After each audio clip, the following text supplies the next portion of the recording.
everyone, welcome to the ranking. Here's my ranking of Joss Whedon's movies / TV shows. Yes, I just did this with Mike Judge. Now I'm going to be doing it with Joss Whedon. Yes, I'm going to be ranking all his TV shows he has created. He's created, not that he's just written, but created.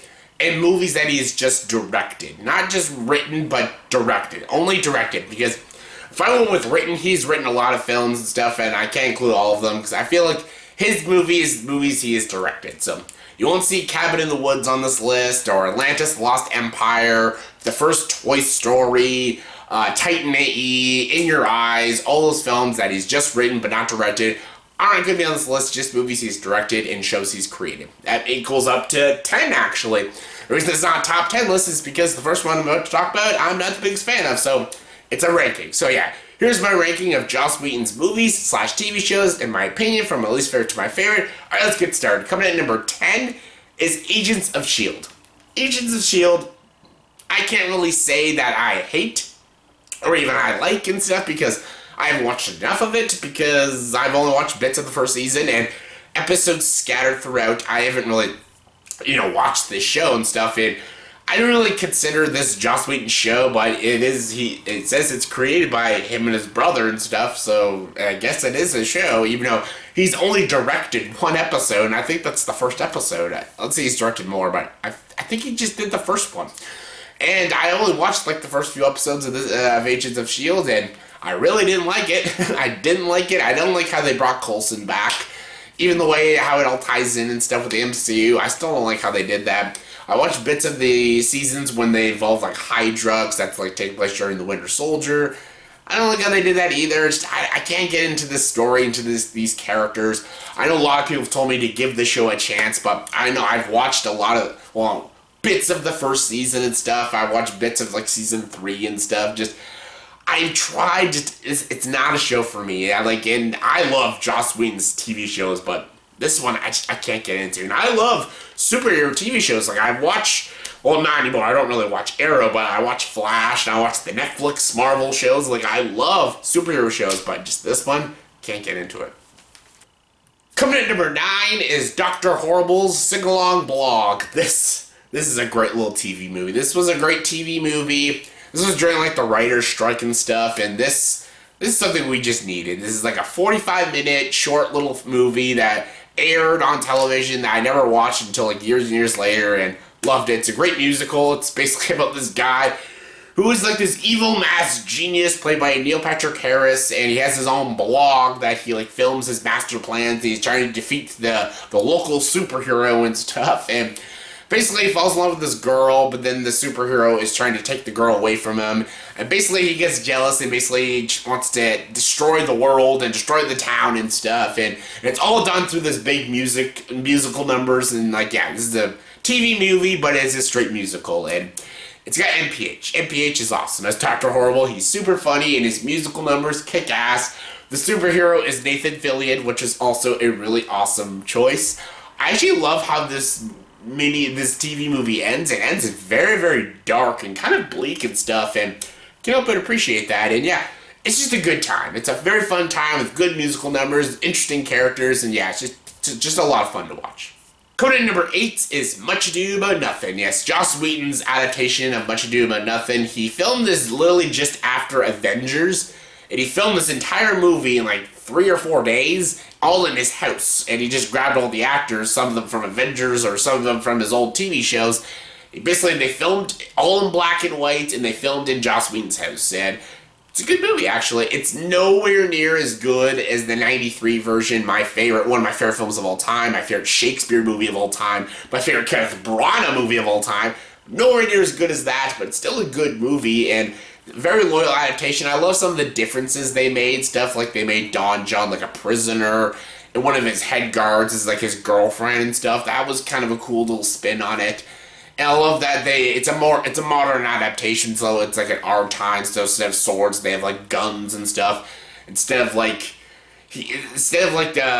prince, he's sort of a political figure instead of an actual royalty and stuff. That was kind of interesting. And instead of staying in this local village, it's this big mansion. Just the little snippets and changes they made was really good. Even how the movie began, it began with the hooking up of Beatrice and Benedict and how, like, why she's so angry with him. That was a cool, like, little changes they added to the play was really cool and stuff. And I love that it was filmed in black and white. No reason to film in black and white, but still cool and stuff. And they had a big cast. They had Alexis Denisof and Amy Acker to play Beatrice and Benedict. Very good choices. They're no Emma Thompson or Kenneth Branagh, but still very good picks. Nathan Fillion as Dogberry was just great casting, and they had like Sean Mayer as Don John. They had a lot of people in this movie. They had what's his name, Fran Kranz as Claudio. Just a lot of great actors. A lot of actors from Joss Whedon's TV shows. They all did a very good job, and I think it is a very good adaptation. It's just, it doesn't have the charm, spirit, or wit as the original. That's like its biggest flaw. It can never compete with the 90s version, but it's still a very good film, and yeah, I do enjoy it. Coming in number 7 is Avengers Age of Ultron. Yes, really great film. I really love this movie, honestly. I know some people didn't really love it, but I think it's a great movie with a great villain, Ultron, played by James Spader, really great villain. I love the story, that Tony Stark, he doesn't want the world to end. He's afraid that Avengers, like what happened with the Avengers, and that the Centauri might come back and the world will be destroyed. And what if they're not there? Or what if they all die, with all of the Avengers die? Who's going to avenge the Earth? So basically he wants to create something, a living thing, a artificial intelligence that can't die, so it can help the planet, and that's why he creates Ultron. But then his mistake, Ultron is a guy who doesn't want to defend the Earth, he wants to destroy the Earth. So it's up to the Avengers to defeat Ultron and stuff, and really great movie. I think it's a really good story. The cast is great, the comedy is great, the action sequences are badass. It gave us Scarlet Witch, which is awesome, and yeah, just everyone's great. Chris Evans, Downey Jr., Mark Ruffalo, Chris Hemsworth, Scarlett Johansson, everyone's great. James Spader, he does really great voice work as Ultron, and yeah, it's a really good movie, and yeah, I know some people don't like it, but I'm not one of those people. I have a blast with it every time I watch it. Coming in number 6 is the TV show Angel. Angel, really good show. Spin-off of Buffy the Vampire Slayer. It's his Angel. He moves to Los Angeles. After, he leaves Sunnydale, he does his own thing in Los Angeles and stuff, and he starts solving, like, crimes and stuff, and then there's, like, this new corporation called Wolfram and Hart. Basically, they're running all this, like, I don't want to spoil it, but a lot of demonic things and stuff, and basically they're having a plan to open their own almost version of a Hellmouth to destroy Los Angeles and stuff, which leads into, like, the final season. But yeah, mostly it's Angel and his new friend Doyle and Cordelia trying to solve stuff, but then, spoilers, Doyle dies, and then Wesley comes, played by Alexis Denisof, and it's up to them, to destroy the local vampires and creatures in Los Angeles. New characters come, obviously, like we get Charles Gunn, we get Winifred Burkle, and a lot of great episodes, a lot of dark episodes, a lot of deaths in the show. Really great show. Season 4, almost made me quit watching the show because season 4 is so bad. It is awful. First 3 seasons are solid, but the season 4 is absolute garbage. However, season 5 is amazing. It brought in Spike, and it's the best season of the series. It's so fucking good, season 5. Unfortunately, it got canceled, which is a giant middle finger, especially how it ends season 5 with Not Fade Away. It is a giant middle finger, but my god, it's still a good show. I hate that it got canceled, but it's still a really good show. Coming in number 5 is Joss Whedon's most underrated TV show, and probably easily one of the most underrated TV shows of all time, and that's Dollhouse. Dollhouse is such a great, intellectual, smart show. Very good social commentary, really good.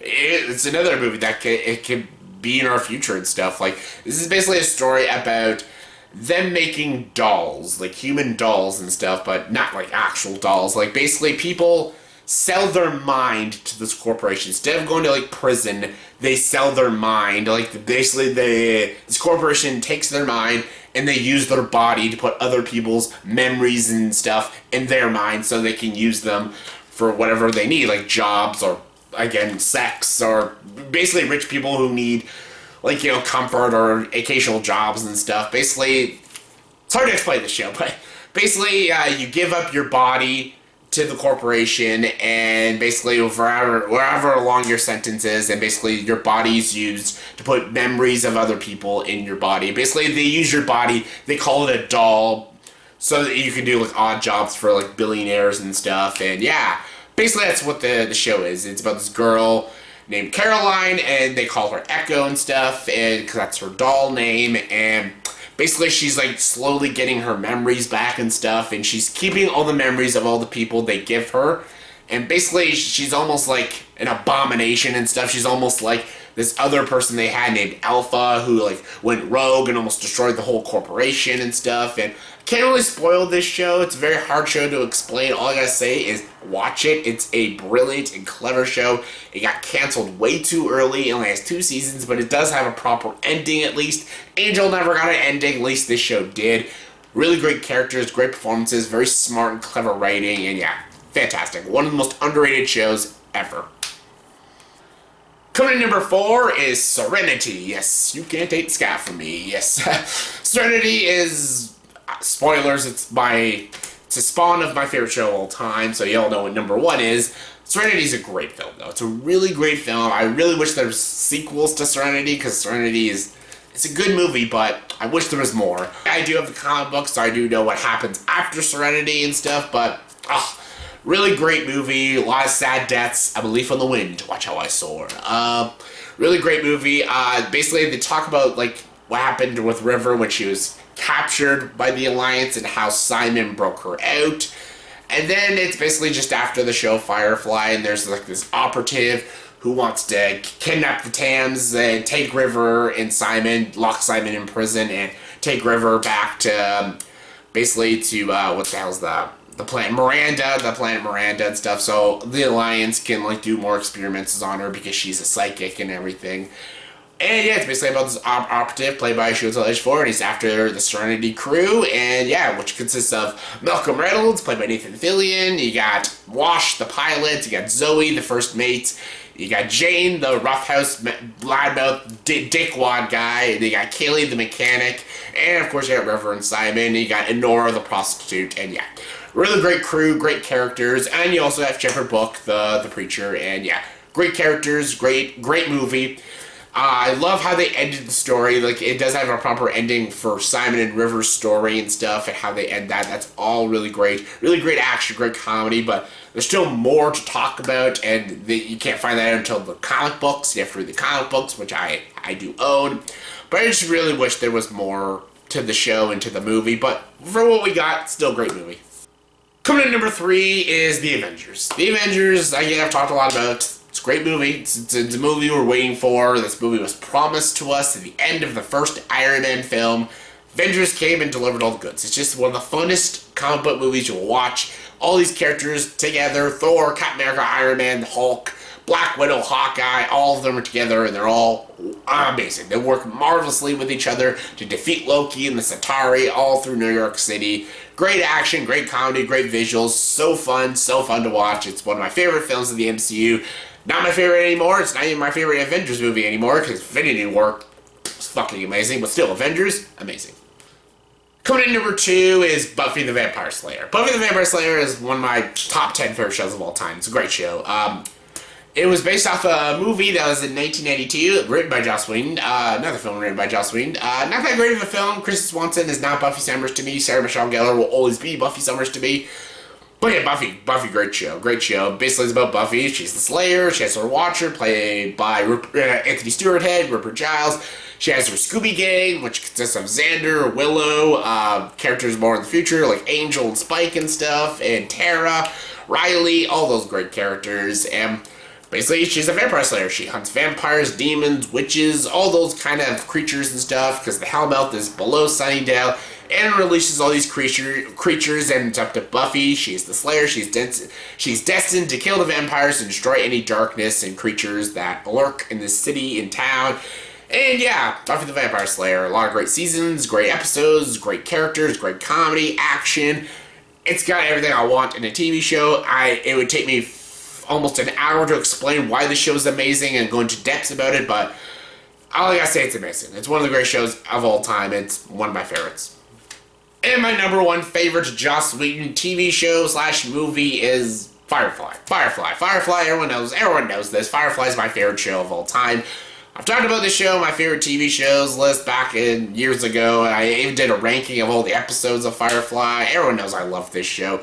I love how, I love these characters. These are probably some of the best characters, best written characters in television. It's fun, it's entertaining, it's enjoyable, it's got good action, comedy, characters, conflict, really good social commentary as well. And I love how they flesh these characters out in special ways. I think Out of Gas is one of the greatest episodes of any show, period. I think it's fantastic. I think this show is intense. It has smart writing, good direction, and it always puts a smile on my face. Anytime I need cheering up, I just put on some Firefly, and it cheers me right up. Yeah, you can't beat Scott for me. It's just so good. It's the best thing I think Joss Whedon's ever created. It's my favorite show of all time, and it's easily the best thing, again, he's ever created. So yeah, that's my ranking of Joss Whedon's TV shows slash movies. So in the comment section below, please tell me what is your favorite Joss Whedon movie and favorite Joss Whedon show. If you've seen them all from your least favorite to your favorite, comment below, let me know. And as always, if you like this video, please like, subscribe to this channel, and join the dark side.